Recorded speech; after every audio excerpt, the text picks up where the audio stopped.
Reagan Robertson here with Productive Dentist Academy. Get ready to join your favorite podcast hosts, Dr. Bruce B. Baird, Victoria Peterson, Dr. Chad Johnson, and myself, Reagan Robertson, at the nation's #1 dental business course that guarantees practice growth. That's right. Full immersion CE, so you can consistently produce more and align your team for results without compromising excellent patient care. Productive Dentist Academy has a special running this month that you can activate immediately. It's called the Pda Productivity Bundle. And we put this together so that you could attend this workshop, which is happening September 22nd to the 24th in Frisco, Texas at the Hyatt Regency, along with tools to make sure that not only are you getting great education on how to increase your productivity, how to communicate better with your team and your patients, increase your case acceptance, authentic market practice, and more, you also get a 2-hour business advisory session before the workshop to really get clear on what matters to you most so that you can be set up for success at the workshop. And following the workshop, you get 12 months access to PDA On Demand. That is the entire productivity workshop on demand for you to make sure that you are doing everything you can in your power to soak up all of that CE and implement it come Monday morning, the next month, and the next month, and the next month for 12 months down the line. Registration is now open. The tuition cost is $2,195, which is ridiculous because it's regularly $5,528 for the productivity workshop attendance, 2-hour business advisory session, and 12 months access to PDA On Demand. Hop on over right now to www.productivedentist.com/workshop to grab your registration today. Again, that is www.productivedentist.com/workshop. If you cannot wait and you have to have it right now, email Brent, B-R-E-N-T, at productivedentist.com. That's Brent, B-R-E-N-T, at productivedentist.com, and we will save you a seat. I look forward to seeing you there. Hello, Dr. Victoria Peterson here, and I am so excited for today's episode. In fact, this is an encore presentation.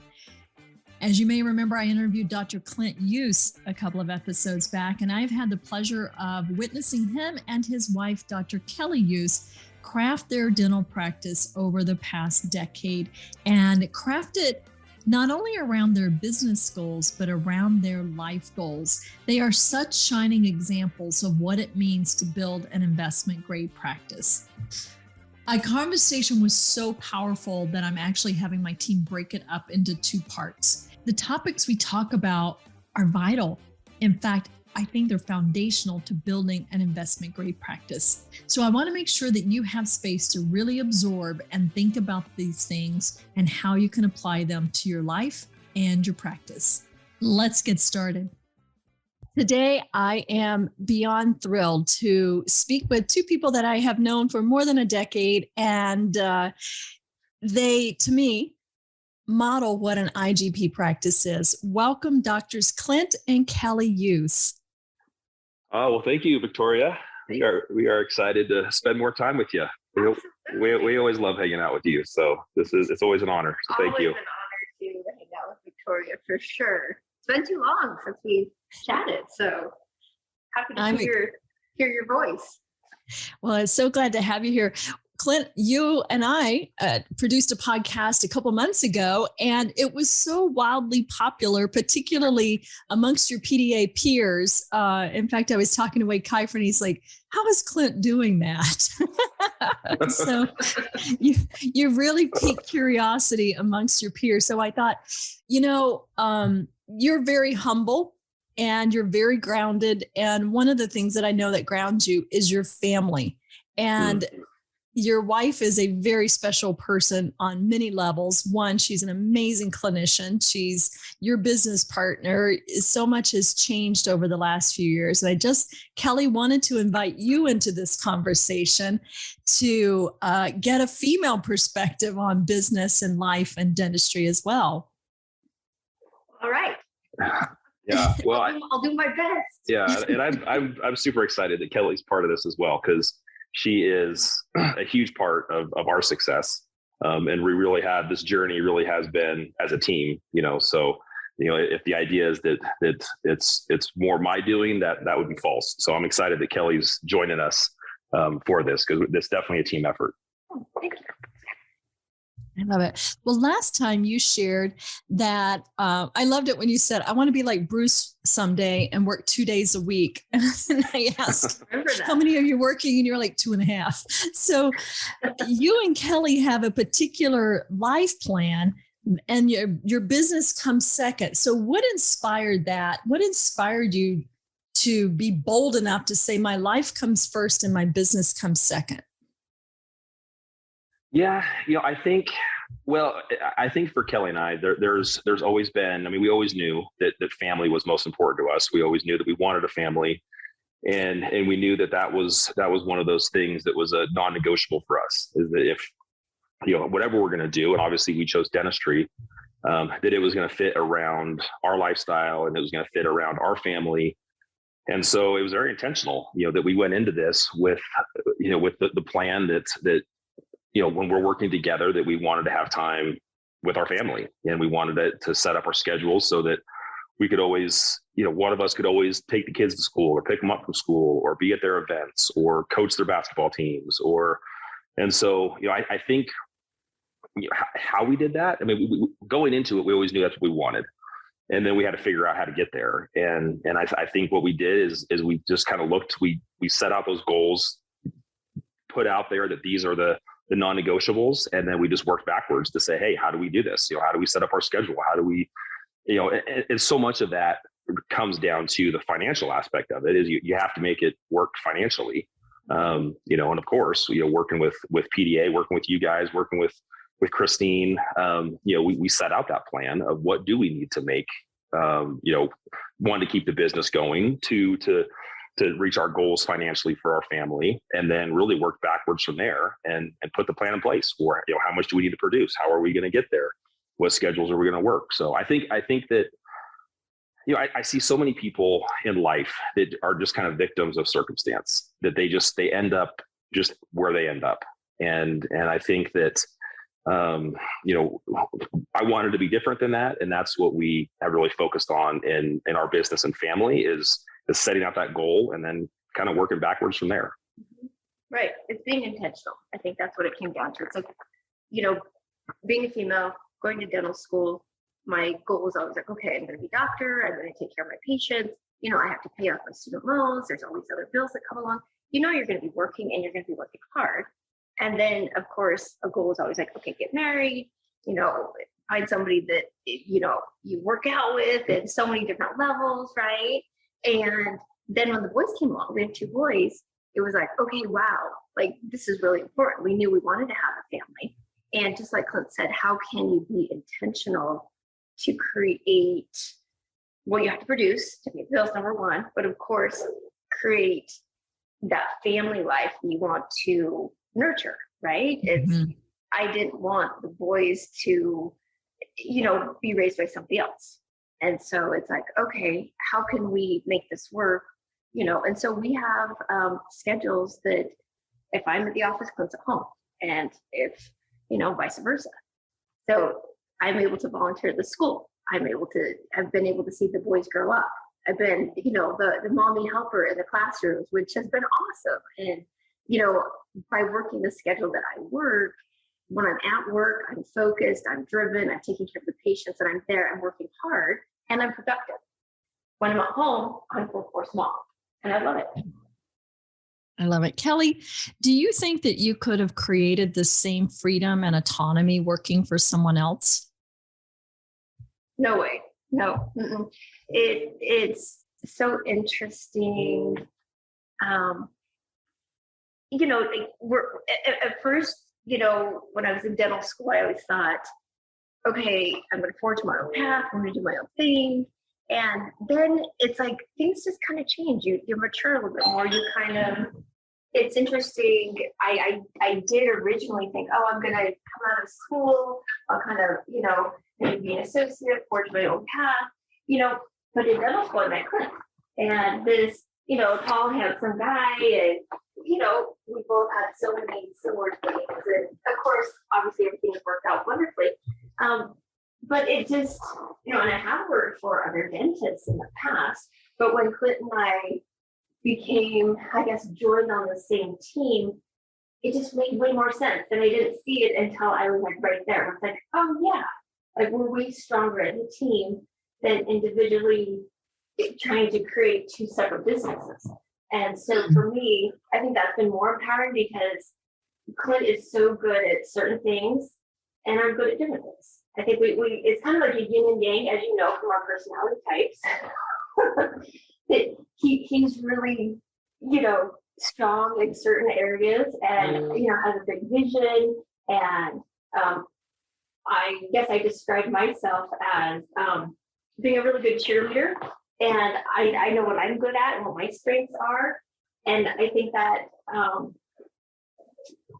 don't know, what's the word? I think it complements what Clint is and what he stands for. And I think he definitely complements what I can do and what my strengths are. So definitely working as a team, has been great, not only for our production and our business, but our relationship too at home. It's like, we're both on the same team. It's both like working for the same goal, not working for somebody else or, individual practices. Oh, that's so beautifully said. And I know that both of you get into our spirit animals every year. And this year at PDA, I was voting for the hippo this year. I got overruled somehow. The animals speak. I have no control over it, but we're in that year. The dragonfly was just all about transformation, and our expression this year. And Kelly, you really hit on this. Is we define leading as dreaming with execution. And so when you say you're the cheerleader, I want everyone to understand that that's not that, you're the gorgeous blonde with the pom-poms on the side. You are that, but you are very strategic. I have seen you. I remember years ago when you first began reshaping the hygiene department and you had weekly hygiene meetings and you brought in outside mentors and teachers and you really honed that. And then when you got into Botox, you own that. So you're a mighty cheerleader. Thank you. Yes, absolutely, 100%, absolutely. So now that we talked about this last time, Clint, you shifted from 50% ownership, had a great partnership. And I really want to keep highlighting that because I hear in the marketplace that is dead. Partnerships don't work, blah, blah, blah. And that is true. It's relationship driven. And you have to work at it. And you and Randy had a great partnership. And now you're 100% owner. Where do you think the upper limits are now that you and Kelly have combined forces here to, what's your upper limits? Honestly, I don't think there is a limit. One of the great things about dentistry, is that there is so much kind of flexibility and room for making it whatever you want to make it. Yeah. I think that there's, and that's kind of our next transition. That's what we're working on is we have really been, I love the term investment grade practice, is I think that just, it just clarifies so many things for me of kind of what we're trying to build. And, Kelly and I, as two of the three dentists in the practice are a large portion of the production. We're a large portion of keeping the bills paid and the practice going, and really the next transition. And the reason I'm so excited about kind of the owning the entire practice and having complete control over where it goes is really going to that next step of building the practice that kind of goes beyond us. And so that it's not so dependent on our sole production. And so when I think about like an investment grade practice, that's what I think about is that, at some point there is going to be a time for us to transition out of dentistry. And I don't want that transition to be that how are they going to replace Kelly and I, and then we have to figure out a plan, or you look at people that are selling to DSOs, and I don't know how this came across last time. And I am 100%, I'm not anti-DSO. Really, I'm just kind of speaking from my own experience of what's working for us and how I see the market right now. But I don't want to be in a position where I have to sell and then I have to work back for, 3 to 5 years under someone else's terms. I've always enjoyed, just with my personality and how I like to do things, I've always enjoyed kind of that control over the practice and control over our vision and our timelines. And so, that's kind of our next step is really developing that practice that goes beyond us, where we're of course part of the production, but not the sole producers, that we have to figure out how do we replace us down the road, if that makes sense. A total sense. In fact, there's a term for that. It's called getting past the founder's dilemma. Right. So the founder's dilemma is, this is my dream, my vision, my lifestyle, got it just the way I want it. And I think it's the biggest mistake that private practice owners make is they build these little kingdoms, and you want control over it, and you want it static, and trying to capture that, and it never gets past the founder. So in that case, you're not building a business, you're building a high-paid job. You're building a lifestyle, but you're not building a business. So I think you're like so wise in, even though you may not know the term for it, you had a business that, when Randy brought you in, it was not a guess, but it was like a cross your fingers and hope that we're now big enough for $2. And, he needed some relief and you wanted to buy in. And so there you go. And you had to prove that it was viable. And you spent some time doing that. It was viable to the point that you could bring Kelly in as an associate. That's when things became very predictable. Now you're very predictable and you can go into durable. That's really the third phase of investment grade practice, is durable. You're also doing the other thing that's smart as an investment grade practice. You're building additional assets. Is that right? Like, you've leased your space for a long time and you're considering something different? Yeah, we are. Well, I'm probably about a month away from closing on buying the building that we've been leasing for a long time, which has been something that I've wanted to do for a long time. And the opportunity, it finally worked out that we had the opportunity to purchase the building, and which the timing is perfect because it really works with our goals right now, which is to expand the practice. Like I said, kind of beyond ourselves. We're going to continue to work, and we're not going anywhere anytime soon, but we really need to go to that next step of bringing on some more doctors and even just expanding some service mix. There's things like endo in our practice that none of us are doing right now, that we're referring out, hundreds of thousands of dollars a year in endo. And, we're going to be bringing on, Matt, our new dentist, that is joining the practice. That's one of the things that he's going to bring, is that he does do endo, does it really well, and enjoys doing it. And so there's just, service mix we can expand, still grow the practice without having to put that on our backs or clinically increase our demand on Kelly and myself. And so, and building that asset, I'm super excited about. I know that there's going to be challenges with owning the building, and when things break, now you got to figure it out. And there's a lot that goes into that. Tell me about the building. Tell me about the building, because most people think of a dental office as, a parking lot, a single story space, and some, operatories and a nice reception area. What does your building look like? So we've been in about 5,000 square feet. So it's a single standing building. It's not in a complex or anything. And we've been in about half the building, so about 5,000 square feet. And then we're going to be expanding into the other 5,000 square feet. We're at 10 operatories right now, and then going to be not going quite to 20, probably more to like about 18 ops. But really, really opening up. There's a lot of things we're excited about. Just the kind of the flow of the office, the entry to the office. I've never loved Kelly's excited. Kelly's excited to decorate and update the office. Are there other tenants in the building?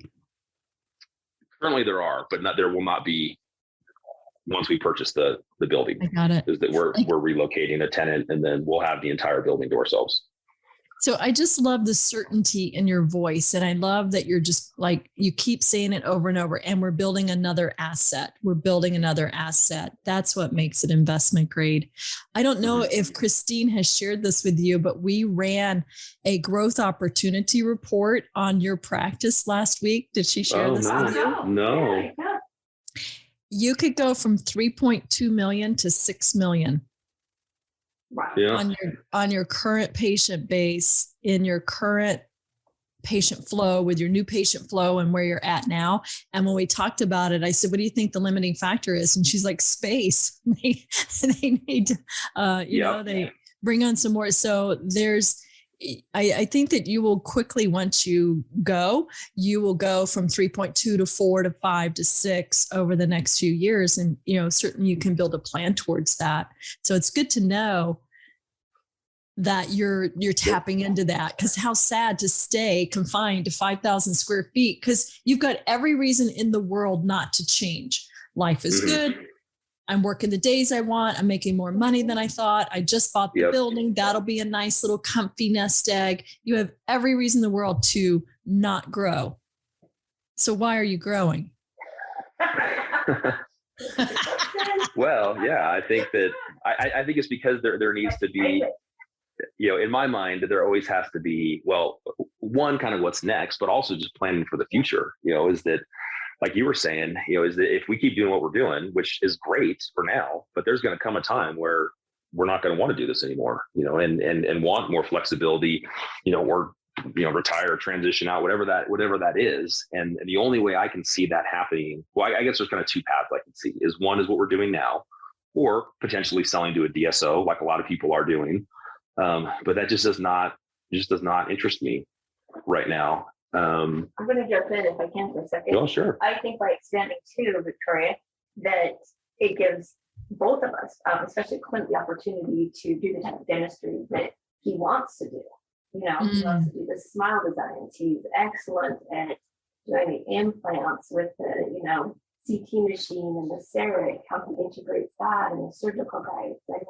And that takes time and planning, and those bigger cases take longer than, your crowns and fillings and things like that. And can we do that? Yeah, we can do that. We've done that for umpteen years. And anyway, I think by expanding, it gives him the opportunity to then have other dentists come in, provide still those services for our clientele, because our patients still need the fillings, the crowns, the extractions, the dentures, things like that. But Clint can take it to that higher level of dentistry he likes to do. And then it also gives me my niche of, yes, I can still do crowns and fillings, but I can also, help the patients that have pain and do the Botox. I can, do lasers. And there are so many cool things out there in dentistry. And it's just truly finding, like, how can I work this in my schedule to do this, And on top of that is we're closed on Fridays. And with expanding our office, we're still choosing to stay closed on Fridays, because not only do we value our family life, we also appreciate and respect our team's family life. They love coming to work Monday through Thursday. When they're there, their team, they work hard, they're productive, they help us to become productive. And then they know that they have Friday, Saturday, Sunday off. And I think that helps them to stay charged. Yeah. And I think, it's how we've run the business, honestly. If you're looking at it from a pure number standpoint, and you're looking at it from a pure growth standpoint, and how to completely optimize every last piece of that space, like, do not come talk to us. If you want to know how to, like, run your business through weekends and evenings, and like, that is not at all how we run our practice. But a lot of that is because we've chosen, like, I think, lifestyle over, the end goal of just having the most productive practice possible. I'll have to say it again. We said it at the top of the hour. The two of you are the role model for an investment grade practice, building a life you love today for yourself and your team, while having an eye towards the future and your assets. It's that duality. And I love this. If you want to optimize every square inch 24/7, don't come talk to us. That's classic. Yeah, just being honest there, but but with growing the practice, or just having the ability to expand the space and things like that, now there is a lot of opportunity for growth, but still growing, under the, or with the goal of not impacting our current lifestyle and flexibility that we've come to enjoy, and that we built upon. So I think that's where we're at. Wow. I don't know about you, but I learned so much from that conversation. I just loved talking to Clint and Kelly. They have a great worldview of balance, wisdom, and incredible business acumen. I hope that you could hear the fun that they have and the joy that they bring into the world, not only for themselves, but their team. And that is a key aspect of their success.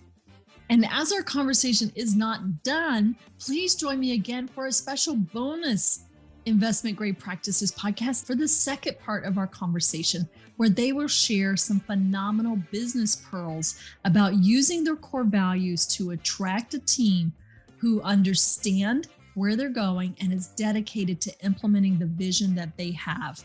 They're going to reveal the tools for hiring, onboarding, and performance reviews through the lens of core values. I know you'll want to tune into that.